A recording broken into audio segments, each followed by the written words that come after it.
Once upon a time, there was a woman named Kyoma. She was 28 years old, beautiful in a quiet, graceful way, and she walked like someone who had learned to carry herself with dignity, even when life was not fair. She was 7 months pregnant, and her stomach showed proudly beneath the soft cream gown she wore that evening. Her smile came easily, but not foolishly, and when she looked at you, she made you feel like she saw more than just your face. Kyoma had waited many years for a love she could trust, and now, she believed she had found it in Ibuka. He was smart, polished, well-spoken. He always knew the right words to say and how to say them. He made her feel safe. He made her laugh. He held her hands tightly when she was afraid of giving birth, and he whispered things like, "You're my whole world." Tomorrow, they were getting married. The house was full of noise, cousins rushing up and down, aunties in headscarves frying chicken in the backyard, someone shouting from the hallway, who kept the baby wipes inside the cooler. It was loud, joyful chaos. Kyoma sat on the edge of the bed in her childhood room, gently rubbing her belly in circles. Her white veil was hanging on the door, waiting for the next day. Linda, her cousin, walked in without knocking. She always did. "Kyoma," Linda said, chewing gum as she sat beside her. "Are you just going to sit here till morning? You're not even going to do something special for your groom?" Kyoma looked at her with a tired smile. "What kind of special thing?" Linda rolled her eyes. "You're about to marry the love of your life, and you won't even deliver his gift yourself? He's staying at Macquarie Hotel tonight. You can sneak in, give him that gold wristwatch you bought. Write a sweet note. It'll blow his mind." Kyoma laughed softly. "Linda, I'm tired. My legs hurt. I've been on them all day." Linda leaned close and whispered, "Exactly why it'll mean even more. Do it for love." Kyoma hesitated. "You think it won't feel awkward showing up unannounced?" Linda stood up and placed her hands on her hips. "It's your man. Your wedding is tomorrow. You're carrying his baby. If there's anyone who should knock on his door tonight, it's you." Kyoma thought about it for a moment. Then she stood up. "All right," she said. "I'll go, but I'm not staying long." Linda smiled wide. "Good girl." Macquarie Hotel wasn't far. It was just past the fuel station and across the street from a tall, glass bank building. It looked quiet and elegant under the night sky, glowing with soft yellow lights. Kyoma stepped out of the Uber holding a small paper bag. Inside was the wristwatch and a folded handwritten letter. She walked slowly, her hand under her belly, her other hand carrying the bag. At the reception desk, the woman behind the counter looked up. "Good evening," Kyoma said gently. "Please, I'm looking for Mr. Ibuka. He checked in earlier today." The receptionist typed something into the computer and smiled. "Yes, he checked in this evening. But he's not alone. His instructions said no interruptions." Kyoma blinked. "He's not alone?" "Yes, he came in with a woman." Kyoma's heart dropped a little. "A woman?" The receptionist nodded politely. "Yes." Kyoma forced a smile. "Okay, thank you." She stepped aside and walked slowly toward the elevator. She pressed the button and stood there, staring at her reflection in the shiny doors. Her fingers began to shake. Her eyes were wide, but her face stayed still. She didn't want to jump to conclusions. Maybe it was his sister. Maybe it was a friend. Maybe it was someone from the wedding planning team. But as the elevator opened and she stepped in, something in her chest said, "Go up there. Don't ignore this feeling." She pressed the button for the 7th floor. The hallway was silent. The air was cold. Her slippers made soft tapping sounds as she walked down the red-carpeted floor. She passed room 708. Then 710. Then, she paused. Room 712. The door wasn't open, but she could hear voices. Muffled at first. Then laughter. And then, a sound she didn't want to hear. Moaning. Her hand covered her mouth before the scream could escape. She moved closer, placing her ear carefully near the doorframe. It was Ibuka's voice. Clear. Calm. Laughing. Kyoma is too emotional these days. Always talking about our future. I'm only marrying her because of the baby. If she wasn't pregnant, I'd be out. A woman giggled. You're wicked. She thinks this is love, he said. But she's nothing without that baby. Once the wedding is done, I'll control everything. More kissing sounds. The bed squeaked. Then silence, followed by more moaning. Kyoma's lips trembled. Her eyes filled with tears, but they did not fall. She reached into her handbag and pulled out her phone.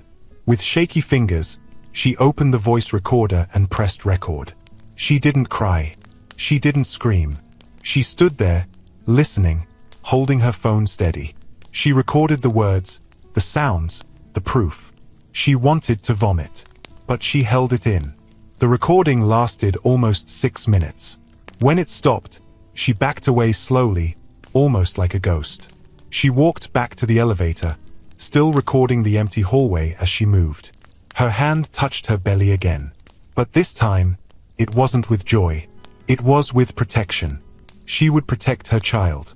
Back in the Uber, her face was pale. The driver asked if she was okay. She nodded silently.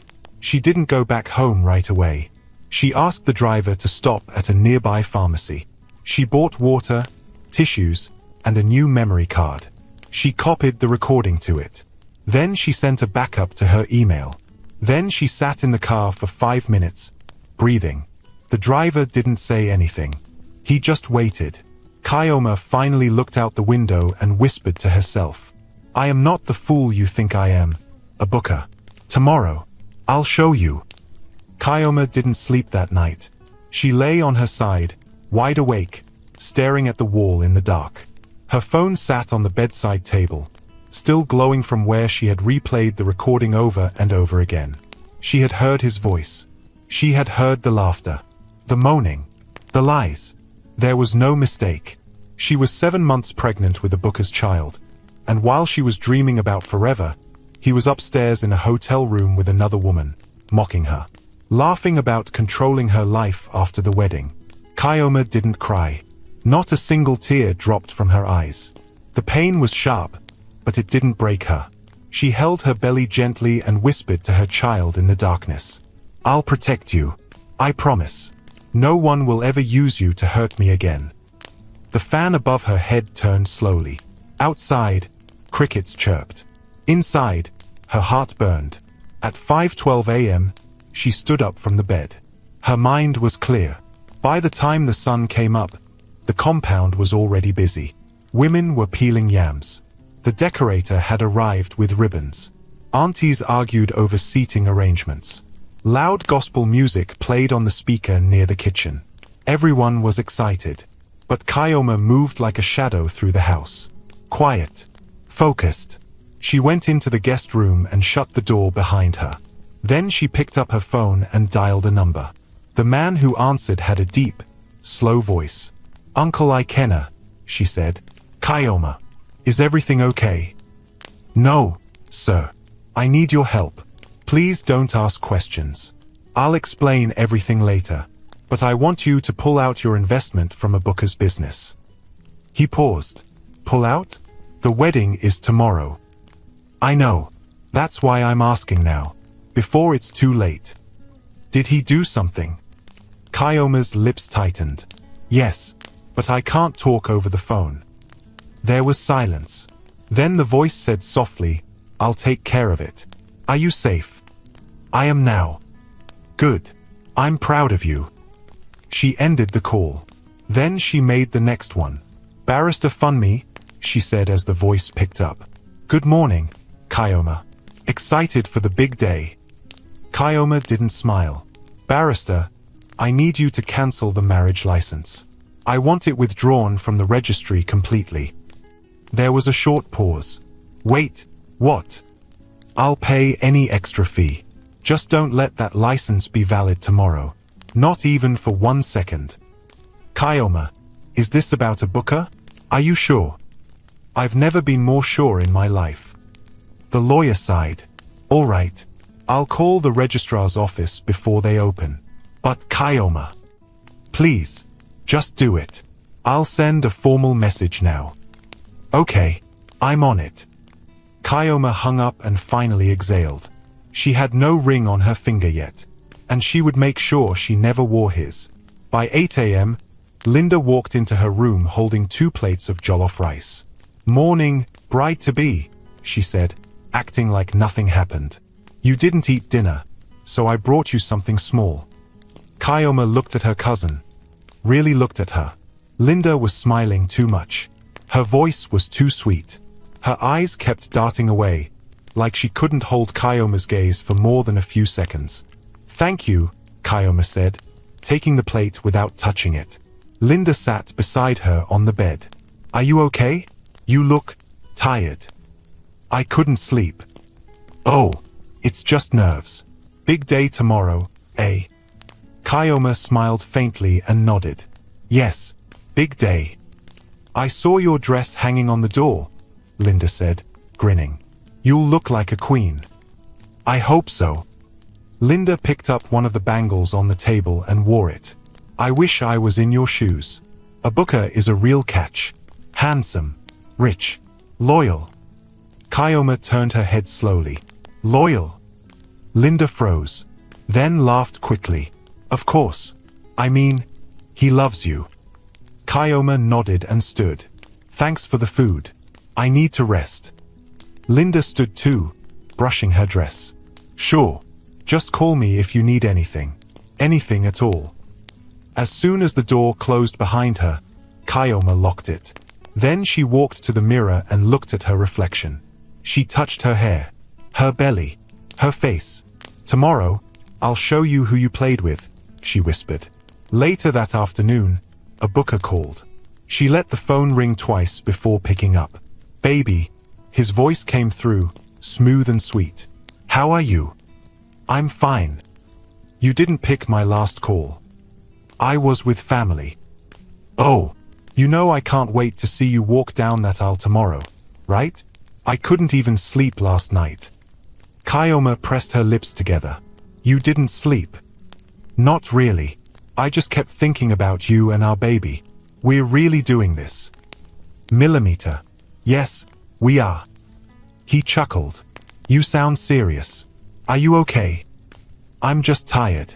You know, pregnancy and wedding don't mix well." "True. But once we're married, you'll rest plenty. I'll spoil you silly." Kyoma nodded even though he couldn't see her. "I believe you." Abuka continued, "I already checked with the photographer. The drone will be in the air by 11 a.m., and the MC will announce our first dance right after the pastor prays." "Okay." There was a pause. "Kyoma, are we good?" "We're perfect." Abuka laughed. "That's my girl." They ended the call. Kyoma stared at the wall for a while. Then she got up and began writing names on a list. Names of people she wanted to see her victory live and in color. That evening, her father walked into the room holding a small white Bible. "My daughter," he said gently, "let me pray with you." Kyoma stood and took his hands. He closed his eyes and said, "Father, tomorrow is the beginning of a new chapter. May this marriage be filled with peace, love, and loyalty." Kyoma said nothing. Her hands trembled slightly in his. "Amen," he whispered. She opened her eyes slowly and nodded. "Amen." But in her heart, she prayed a different prayer. Let the truth be louder than his lies. The next morning, the sun rose quietly. Birds sang. Flowers opened. The world acted like everything was fine. Kyoma sat in the makeup chair, staring at her reflection as the artist applied powder to her face. "You're so calm," the woman said. "Most brides are shaking by now." Kyoma smiled lightly. "I'm ready." Her gown was laid out on the bed, the same one Linda had helped her pick weeks ago. As the makeup artist moved to her lips, Kyoma's phone buzzed. It was a message from her lawyer. "License cancelled. Officially withdrawn. No valid marriage can take place today. Good luck." Kyoma smiled. Downstairs, Abuka was already waiting in his wine-colored suit. He looked perfect. Clean haircut. Polished shoes. He stood outside, greeting guests as they arrived. Laughing, shaking hands, looking like the man every mother wanted for their daughter. He had no idea. Linda stood beside him in a gold bridesmaid dress, grinning like a thief who had never been caught. Kyoma looked at them both through the window. She wasn't angry anymore. She was ready. Back in her room, she pulled out the memory card and slid it into a small device. It was a Bluetooth audio connector. The church hall had big speakers, and the MIC system was wireless. Once she got the MIC, all she needed was 30 seconds. She put the small device inside her bouquet, hidden but reachable. Then she whispered to herself one more time. Not every bride gets to wear a gown and walk into her freedom. The convoy was ready. The cars moved. The people cheered. The cameras rolled. Everyone thought they were going to witness love. But Kyoma was taking them to war. The church stood tall with white walls and gold ribbons tied on every window. Inside, chairs were neatly arranged. Pink and cream flowers filled the altar. A giant banner above the stage read, "Welcome to the wedding of Ibuka and Kyoma." People laughed, whispered, took photos. Ushers moved around, fixing small things, arranging chairs, pointing guests to the correct side. The choir tested their microphones. Everything was perfect. Or so they thought. Outside, Ibuka stood proudly near the church entrance, shaking hands with his groomsmen. He wore a sharp white suit with black velvet details. His wristwatch sparkled in the sun. Every now and then, he checked his phone, smiling. His friends clapped him on the back. "Today is your day, bro. You pulled a smart one. Kyoma is top class. God really favored you." Ibuka laughed loudly. "I told you, didn't I? When a man knows what he wants, he goes for it." Linda stood nearby in her bridesmaid gown, pretending to take photos of the decorations. She stole glances at Ibuka, biting her lower lip.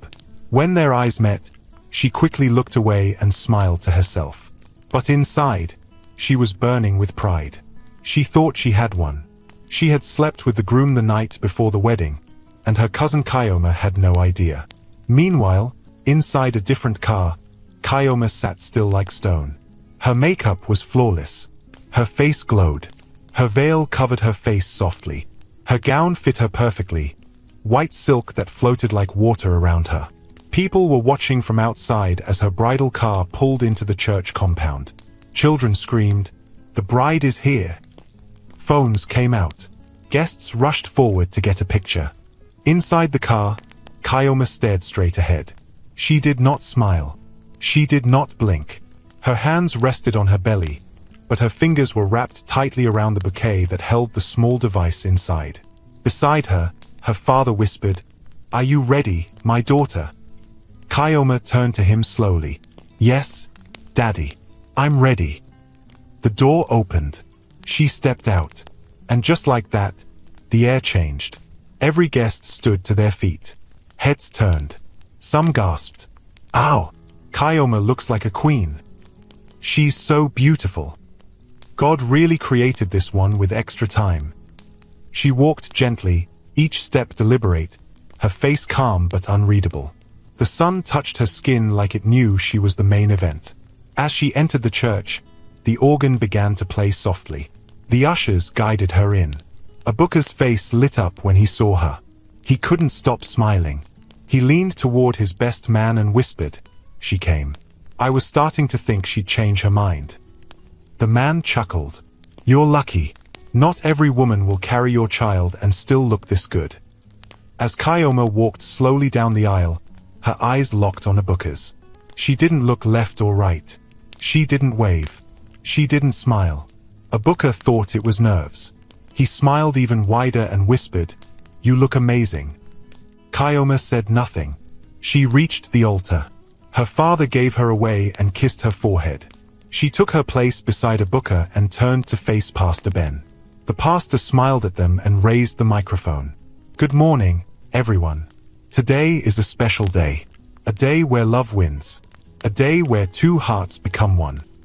Kyoma's fingers tightened around the bouquet. Her heart was beating like a drum inside her chest. But her face stayed calm. She looked at the pastor. Then she looked at a booker. She waited.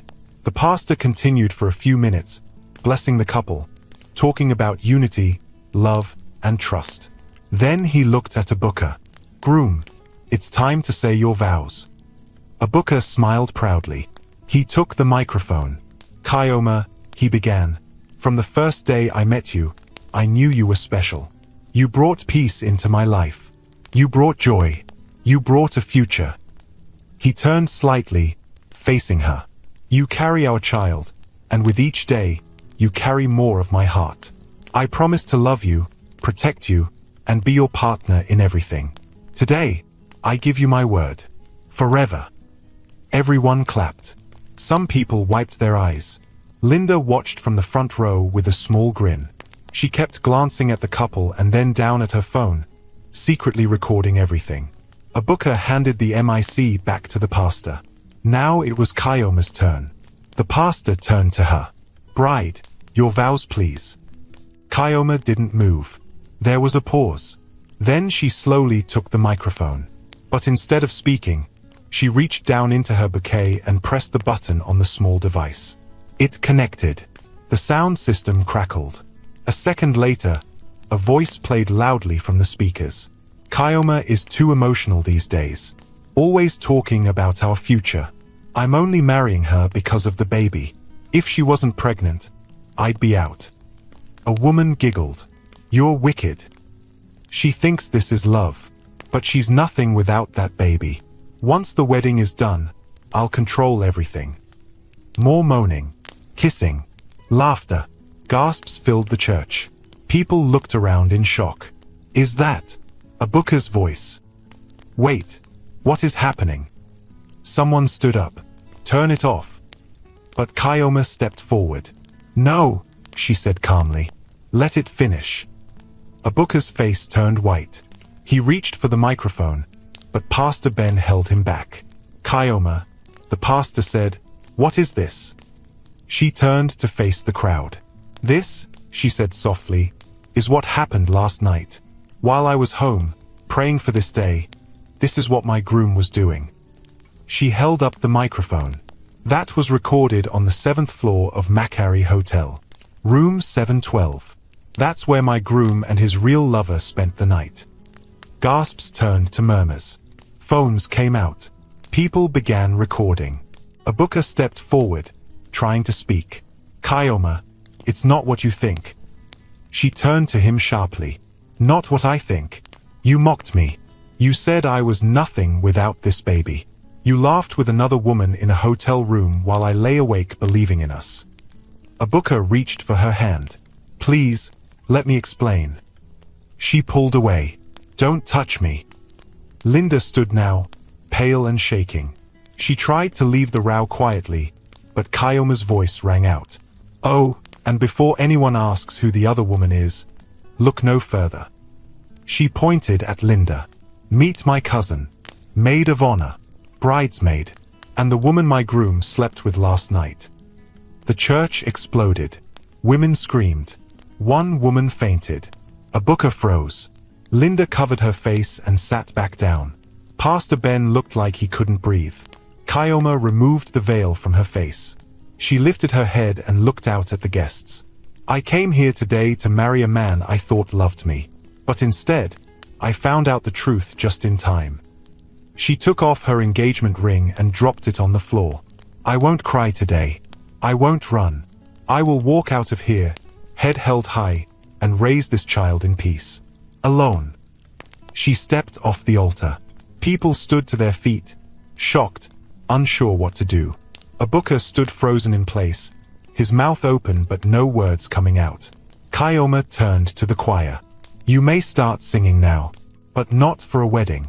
Sing for freedom. Then she walked down the aisle, bouquet still in hand, dress flowing behind her like a queen in battle. As she reached the doors, the choir began to sing. Guests clapped slowly, then faster, then loudly. Phones were everywhere. The bride didn't look back once. Outside, the sun hit her face. Fresh air filled her lungs. Her baby kicked. And for the first time in days, she smiled. Outside the church, Kyoma stood under the hot sun, holding her gown up slightly so it didn't drag on the ground. Her bouquet, the same one that held the hidden Bluetooth device, now hung loosely by her side. She wasn't crying. Her face was calm, but there was something new in her eyes: strength. The kind of strength that comes from heartbreak, the kind that doesn't need noise to be heard. A small crowd had already followed her out. Some were trying to talk to her. Others just stood back, watching in silence. A woman from her father's church came close, her voice soft. "Kyoma, my daughter, are you okay?" Kyoma looked at her with a steady gaze. "I will be." Someone else shouted from behind, "What happened inside? Is the wedding cancelled?" Another woman replied before Kyoma could speak. "Cancelled?" She exposed him. The groom was cheating, with her own cousin. Gasps echoed. Some guests who had not entered the church yet were now rushing to their cars, whispering into their phones.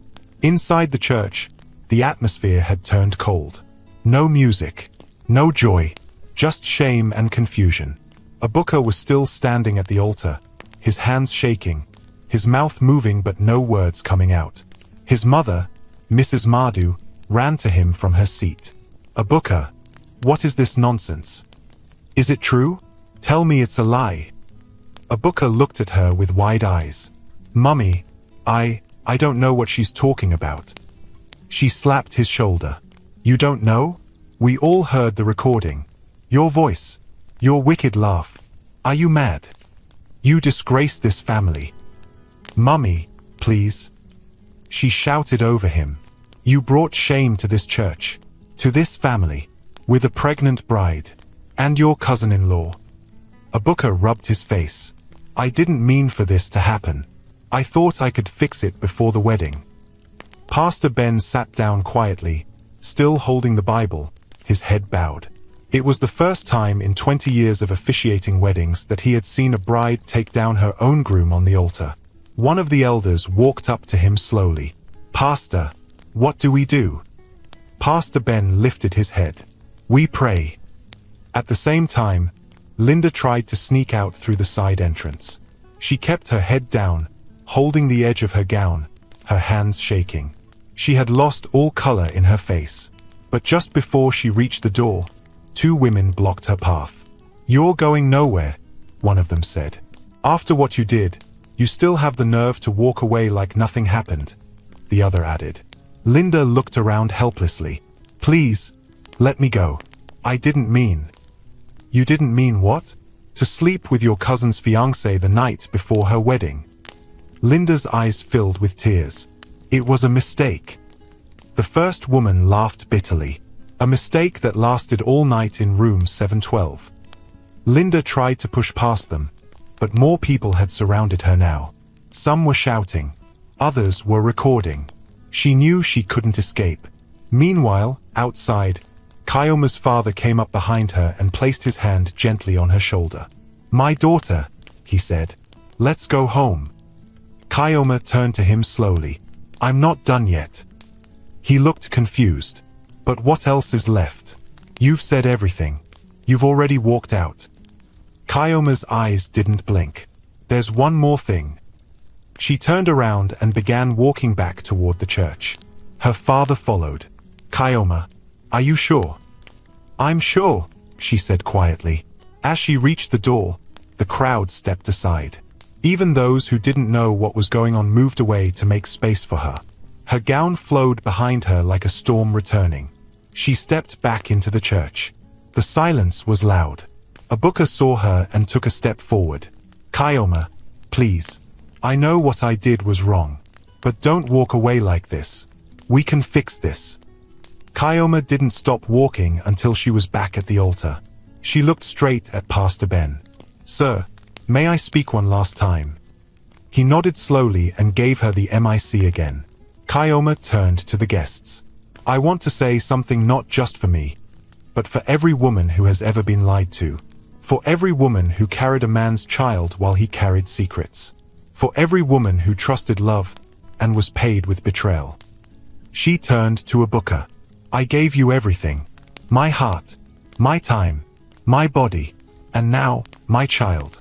I stood by you when others doubted you. I defended you when people warned me. And still, you laughed behind my back with another woman. She looked around at everyone. But I will not cry. Not here. Not today. Today, I choose myself. Then she turned and looked directly at Linda, who had been forced to sit down in shame. Blood should protect, not betray, Kyoma said. You weren't just my cousin. You were my friend. My sister. And you knew everything. Still, you did this. Linda lowered her head. Kyoma turned back to the pastor. With respect, sir, this wedding cannot continue. The pastor nodded slowly. It is your right. Kyoma took a deep breath, held her belly again, and looked straight into the camera one last time. I may walk out of here alone, but I walk out whole. Not broken. Not ashamed. I am still a bride, just not to a liar. And then, with the mic in her hand, she walked down the aisle once more. But this time, the guests stood and clapped. One by one, the sound grew louder, faster, stronger. A few women wiped their eyes. Some whispered prayers. Even the choir joined in, singing softly as she passed. I am strong, I am brave, I am rising today. Outside, the media had arrived. A reporter rushed forward. Miss Kyoma, are you still going to marry Mr. Ibuka? Kyoma looked straight at the camera and said, I came here in a wedding dress, but I leave in my power. She entered the car. Her father followed. Let's go home, daughter. The door closed. The engine started. The crowd stood back. And slowly, the car drove off, leaving behind flowers, decorations, and a ruined groom. Back in the church, Ibuka collapsed into the front pew. His mother was pacing beside him. I warned you about women like Linda, didn't I? Ibuka rubbed his face. Mummy, I didn't know it would go this far. She shouted. Didn't know? So you thought she would never find out? With her brains. You think all women are fools? A church elder came to them. Please leave this place. This is God's house, not a place for shame. Mrs. Mardu helped Ibuka to his feet. They walked out with their heads low. Linda was nowhere to be found. Somehow, she had managed to escape during the commotion. But her name would not escape people's lips for many months to come. Later that evening, Kyoma sat on her bed, barefoot, her dress folded beside her. Her hair was loosed. Her makeup was half wiped. Her body was tired. But her eyes were alive. She held her belly gently and spoke softly. It's just you and me now. We're going to be okay. Her phone buzzed. It was her godfather, Uncle Ikena. She picked up. Kyoma, his deep voice came. I've spoken with my people. My investment in Ibuka's business is withdrawn. His accounts will freeze in 2 days. Kyoma nodded. Thank you. He paused. Anne, I'm proud of you. You did what most women fear to do. You stood up. Kyoma smiled faintly. I had no choice.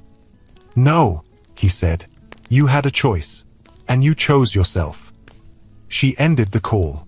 Then she looked at the wedding invitation still pinned on her wall.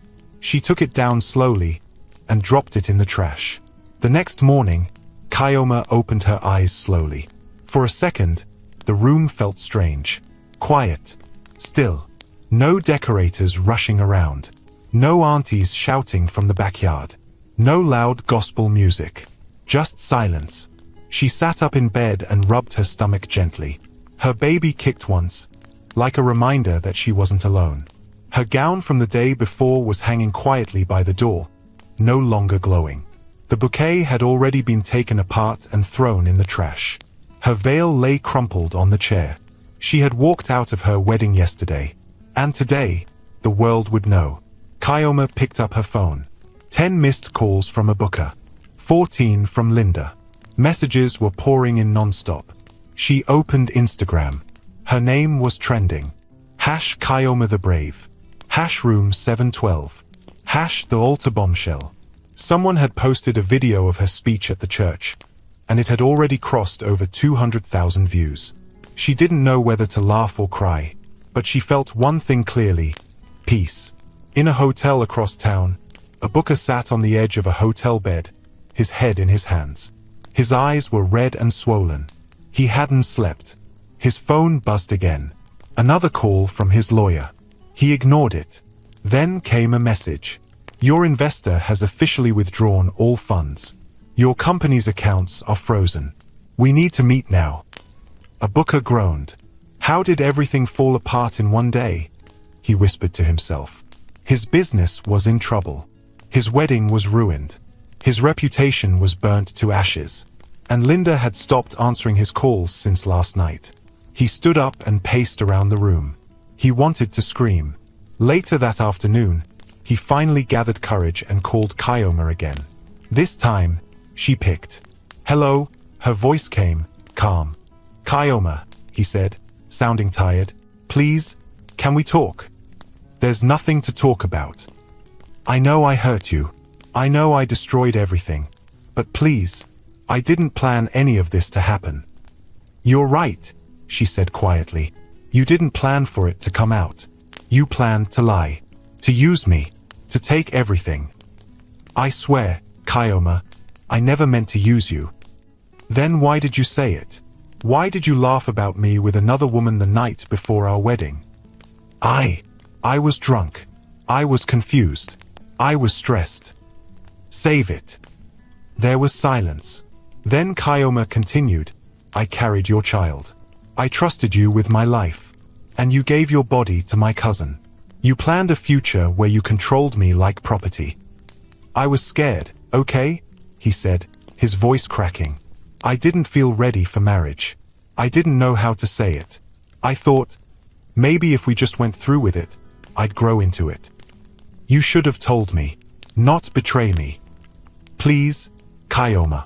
I'm losing everything. People are backing out of my deals. My clients are canceling contracts. My face is all over social media. You're only sorry because the world saw it. He paused. So you're done? Yes, she said. I'm done. Before he could say another word, she ended the call. Back at Kyoma's house, her living room was filled with family. Aunties, uncles, cousins. Everyone had heard what happened. Some looked at her with pity. Others looked at her with pride. Her father stood up and cleared his throat. My daughter has gone through something many women would not survive. She stood her ground. She exposed the truth. And I support her. Everyone nodded. Her mother wiped a tear. We raised her well. One aunt leaned forward. Kyoma, what do you plan to do now? Kyoma looked up. I plan to raise my child. I plan to heal. I plan to never let any man like a booker near my life again. They all clapped. At the same time, Linda sat in her own parents' house, her face red from crying. Her father was shouting. Her mother refused to speak. You have destroyed this family's name, her father said. You have brought shame. Sleeping with your cousin's fiancé. On the night before her wedding. I didn't mean to, Linda said. Shut up, he shouted. You're no longer welcome at any family gathering. Do you understand me? She nodded, crying harder. If your cousin never forgives you, don't blame her. You deserve everything coming to you. A booker's day got worse. His lawyer called again. This time, he had to answer. A booker, your accounts are under review. Your main investor, Kyoma's godfather, has pulled out all his money. And with the press damage, none of the new investors want to move forward. What are you saying? A booker asked, sweating. I'm saying you need to close down operations until we figure out what's left. A booker fell back into his chair. All his dreams were gone. All because of one night. Back on social media, Kyoma's video continued to spread. People started sending her messages. You're our hero. God bless you for standing up for yourself. You just saved 1,000 women who needed strength. She didn't reply to any of them, but she read every word. Then she got a message from a woman named Ngozi. It read, Hi Kyoma. I watched your video. My husband has been cheating on me for years. I stayed quiet. But yesterday, when I saw you walk out of that church with your head high, I packed my things and left. Thank you for reminding me that I matter." Kyoma read the message twice. Then she sat back and smiled faintly. She was making more than noise. She was making a difference. The next day, she visited her doctor. Her baby was healthy. Heartbeat strong. Growth perfect. The doctor smiled. "You're doing well. Your baby is strong." Kyoma smiled too. "So am I." On her way out, someone stopped her in the hallway. "Are you Kyoma?" the woman asked. "Yes." The woman hugged her. "Thank you." Kyoma blinked. "Do I know you?" "No," the woman said. "But I know what you did. And I'm proud." At home, Kyoma began writing. She had an idea. A blog. A safe space for women who had been hurt, betrayed, or left behind. She called it The Bride Who Walked. She wrote her first post. "I wore a white gown, but I didn't marry shame. I walked, and that was the best decision of my life." Soon, more women started sharing their stories. It grew faster than she imagined, and with every story, she healed more. Not just herself, but others too. 1 week later, a booker tried to visit. He came to her gate, flowers in hand. The gateman didn't even open the gate. Kyoma had left instructions. If a booker ever showed up, he wasn't to be let in. A booker stood outside for over an hour. Then he dropped the flowers on the floor and walked away. Kyoma saw the footage later from the security camera. She shook her head and whispered, "It's too late." That night, she sat with her father in the living room. He turned off the TV and looked at her. "I never told you this," he said. "But when your mother and I first married, she found out I was talking to someone else." Kyoma raised an eyebrow. "What?" He nodded. "She didn't walk away. But she should have. She forgave me. And I changed. But I still wish she had made me sweat first." Kyoma laughed a little. "So you're saying I did the right thing? You did what many women are afraid to do. You ended the pain before it could grow roots." Kyoma looked down. "Sometimes I still feel like crying." "Then cry," her father said. "But cry because you're free. Not because you lost anything. Because believe me, you didn't lose a man. He lost you." Kyoma nodded slowly. And that night, she cried. But only once. By the end of the week, Kyoma was invited to speak at a women's group. The hall was packed. Women from different places came just to hear her. She stood on stage, mic in hand, wearing a blue gown with white patterns. Her stomach was bigger now, but she looked proud. She spoke slowly. "I'm not here because I'm perfect. I'm here because I broke and stood again. And I want you to know, no matter what anyone has done to you, you are not weak.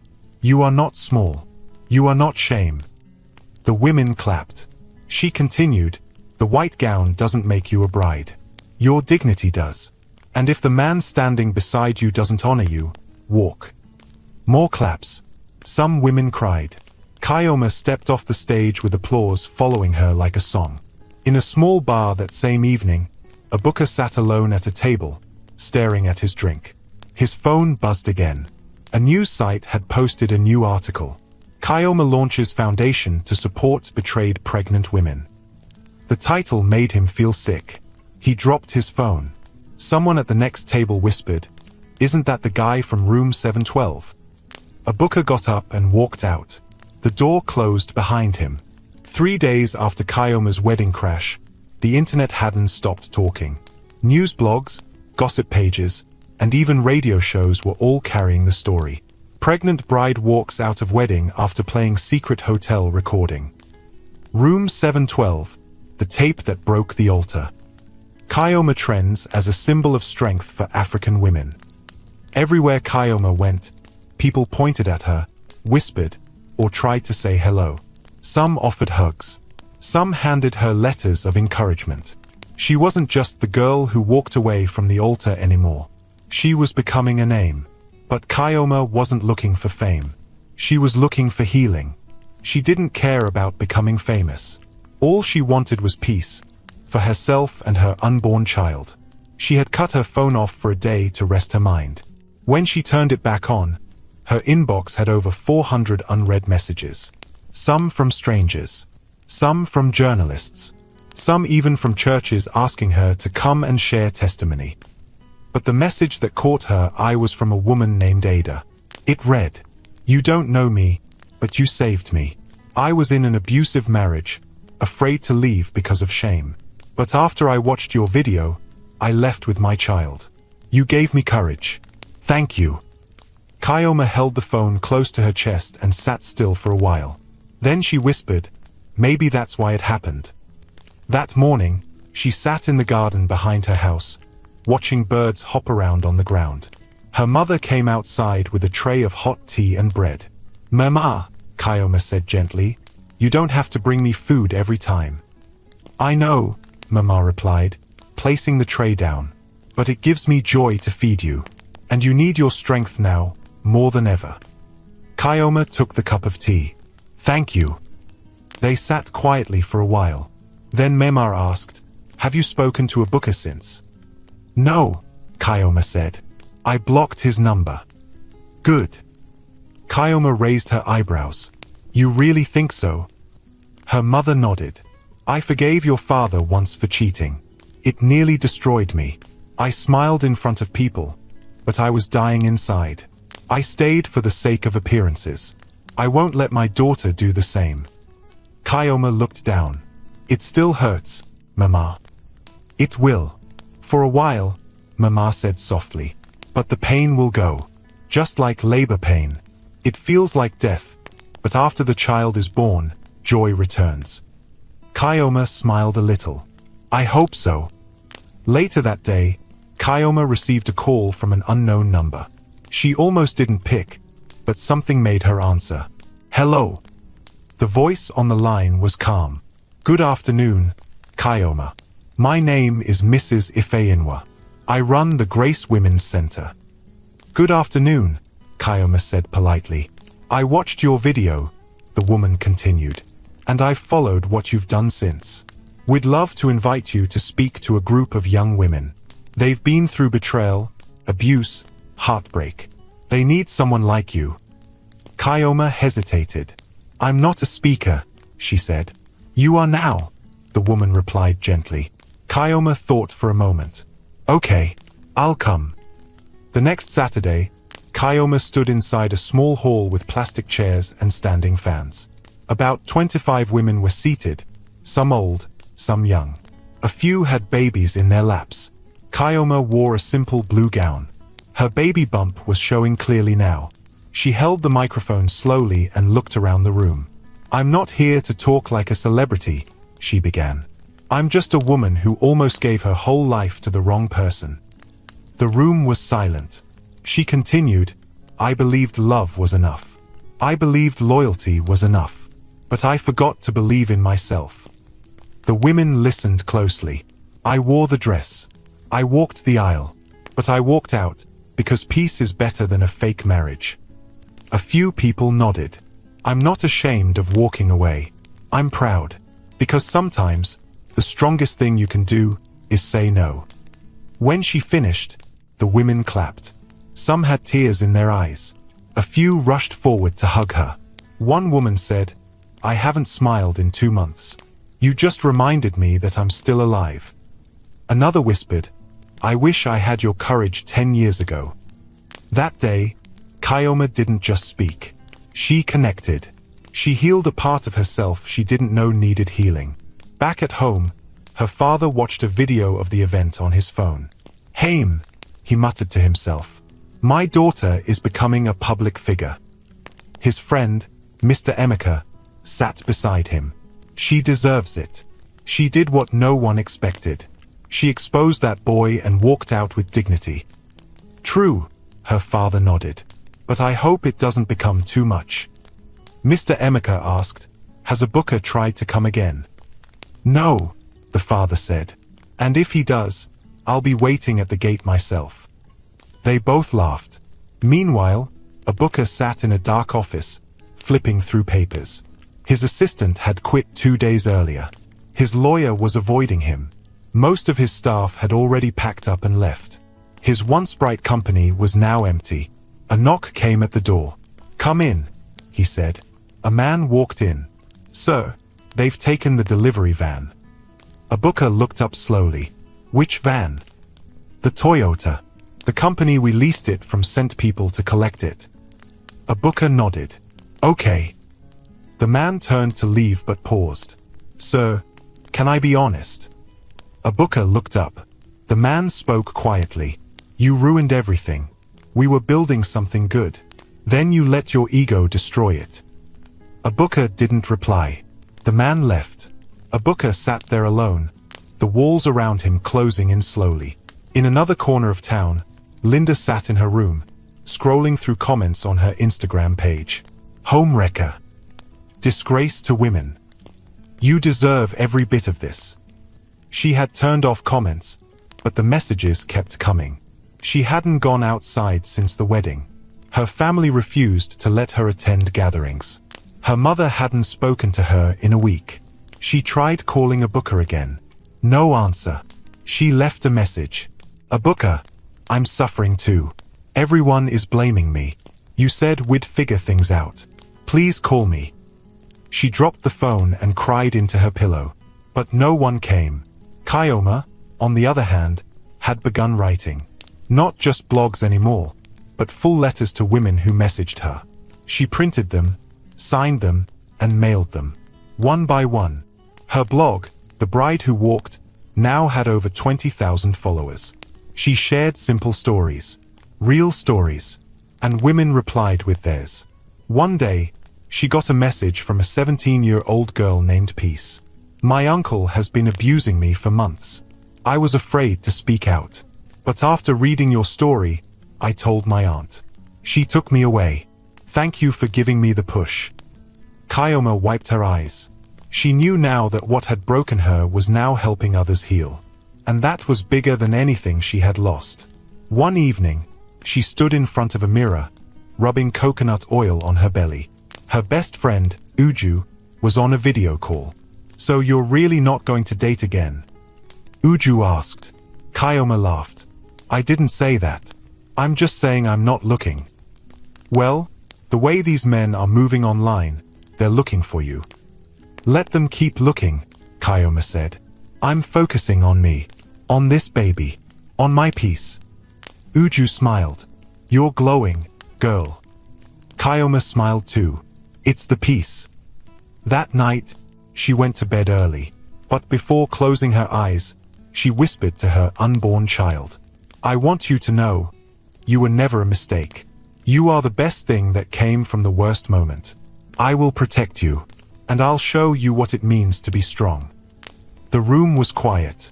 The fan turned slowly, and for the first time in weeks, Kyoma slept deeply. No nightmares, no tears, only rest. The small signboard that once read A Booker Solutions Limited had fallen halfway off the wall.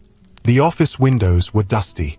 The reception area, once full of life, was now empty. The secretary's table was gone. The couch had been moved. The AC didn't work anymore. A booker walked into the office building slowly, carrying a brown envelope under his arm. He didn't look like the same man from 3 weeks ago. His beard was rough. His shirt was wrinkled. His shoes had dust on them. He stood in front of what used to be his private office and turned the handle. The door opened, but the desk inside was already covered with a white cloth. Someone had started clearing out. He dropped the envelope on the desk, then sat on the chair and looked around. Everything was gone. His staff, his investors, his clients. Even the laptop he used daily had been taken by the leasing company. The only thing left in that office now was silence. A booker bent over and held his face in his hands. For a long time, he didn't move. Earlier that week, his final investor had called him. "A booker, we can't continue," the man said firmly. "Your name is bad for business right now." "I know, sir," a booker replied, "but please just give me 1 month. I can fix things." It's not about fixing things. It's about trust. And right now, nobody trusts you. The call ended. That was the third call like that in 1 week. After the viral wedding video, more than 5 major clients pulled out of their contracts. 2 real estate firms cancelled meetings. One of their suppliers refused to work with them anymore. It wasn't just business that collapsed. It was a booker's image, and he didn't know how to rebuild it. At night, he returned to his parents' house in the village. He had no more money to stay in hotels. His mother, Mrs. Madhu, opened the gate and sighed when she saw him. "So now you're back," she said without smiling. A booker nodded. She looked him up and down.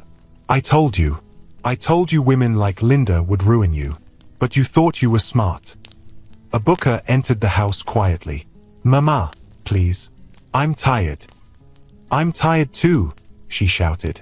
"Tired of seeing my son disgraced all over the internet. What were you thinking?" He didn't answer. She continued, "Your cousin came here 2 days ago, crying. You won't marry her. You ruined Kayoma's life. And now you want to ruin mine too." A booker sank into the chair. "I didn't mean for this to happen," he said softly. His mother threw her hands in the air. "But it happened." Then she walked away and slammed the door behind her. Linda was not doing any better. Her family had cut her off. Her friends had stopped replying to her messages. Even her workplace suspended her after her name kept trending for the wrong reasons. She sat alone in her room, scrolling through her phone. Comment after comment. "You're the reason some women never trust female friends. Kayoma gave you a home and you gave her betrayal. Shame on you, Linda." She threw the phone on the bed and cried. She tried calling a booker again. Still no answer. She sent a text. "I know we made a mistake, but you promised me something real. Please don't leave me too." No reply. She sat on the floor, hugging her knees. Back in town, Kayoma was resting on her couch when her friend Uju visited. "Kayoma, you need to see this," Uju said, holding out her phone.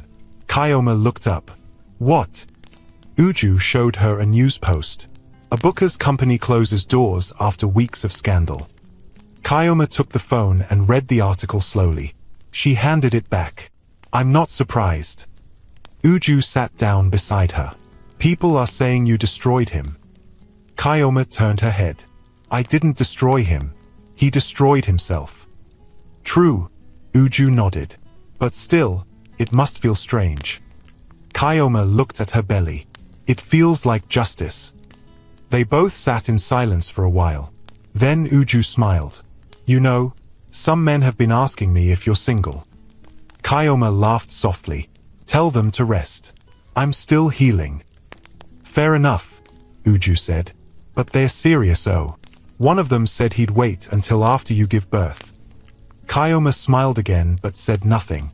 That evening, she received a message from a woman she hadn't spoken to in a long time. It was a booker's younger sister, Kamsi. The message said, "Kayoma, I know my brother failed you. I know you have no reason to speak to anyone from our family. But I just want to say, thank you.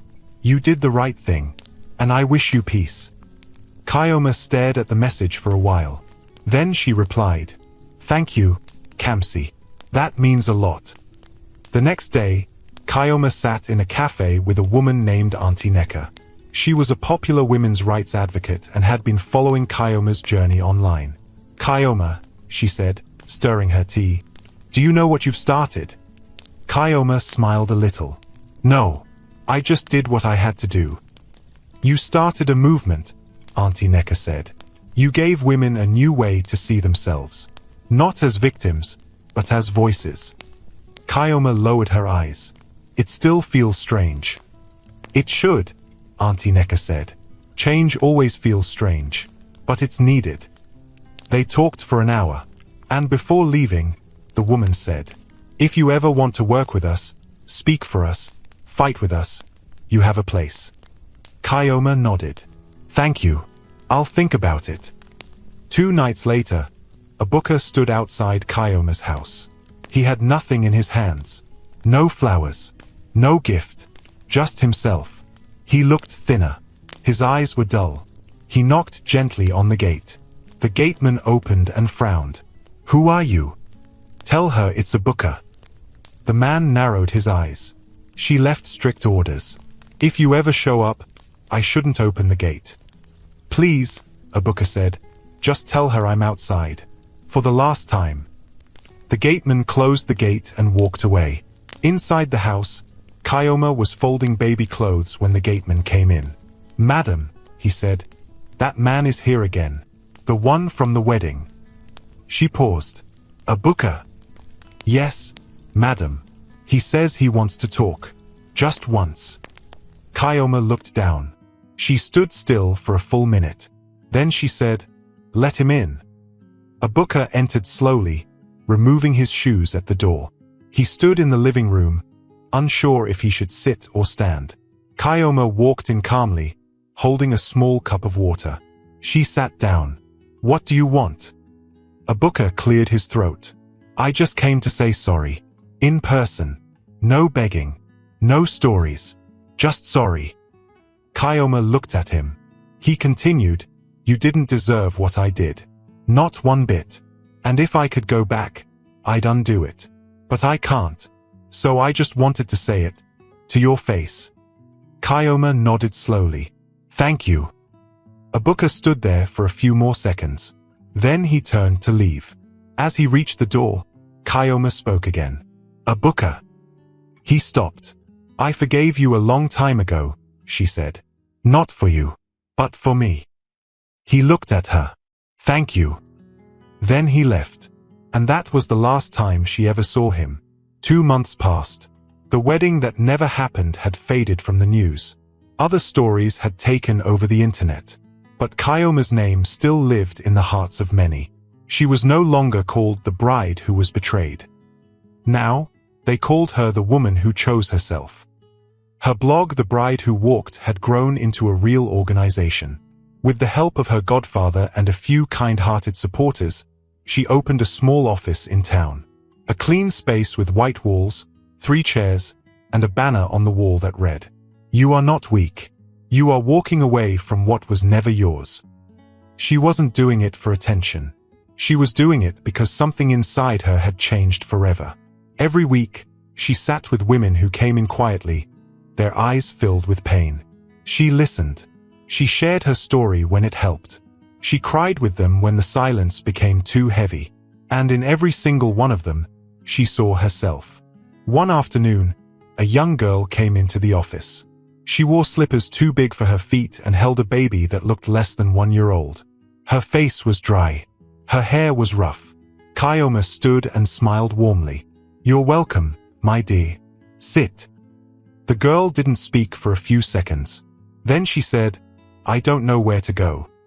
Kayoma reached for her hand. "You've already come to the right place." The girl burst into tears. And that was how Kayoma knew. This wasn't just about her anymore. This was bigger. At home, her belly had grown. Her baby kicked often now. Her mother rubbed her back every evening. Her father made pepper soup on weekends and even learned how to fold baby clothes. They were waiting for a new life. And for the first time in years, the house felt full of joy. Uju came over with 2 bags full of baby gifts. "I know you said no gifts, but please, don't shout. I couldn't help myself." Kayoma laughed. "You'll spoil this child before she arrives." Uju sat beside her. "Speaking of arrival, are you scared?" Kayoma paused. "A little. But I'm ready." Uju looked serious. "Have you decided what to name her?" Kayoma smiled. "Yes. Her name will be Amarachi." Uju smiled. "God's grace." "Yes," Kayoma nodded.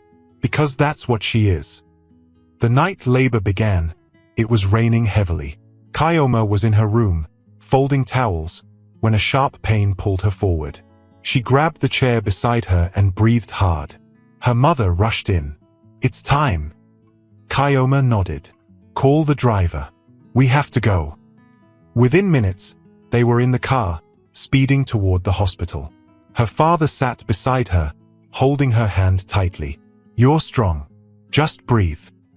The pain came in waves. She held her belly and whispered softly to her unborn child. We made it. You and me.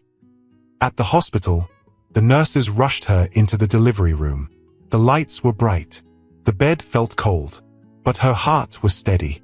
The nurse, a young woman named Bisi, smiled and said, "You're doing great, madam. Just a little more." Kyoma gritted her teeth and pushed. And after hours of pain, sweat, and silent prayers, a loud cry filled the room. "It's a girl," the nurse said happily. Kyoma closed her eyes and breathed out. Tears rolled down her cheeks. When they placed the baby in her arms, she felt something she had never felt before. Not just love, but purpose. The baby looked up at her, tiny and innocent, and in that moment, nothing else mattered. Not the wedding that failed. Not the man who left. Not the past. Only this child. Amarachi. Word spread quickly. Kyoma has given birth, was heard everywhere. People sent messages, gifts, prayers. Even Pastor Ben sent a letter. "You may not have stood before the altar, but you have walked into something greater.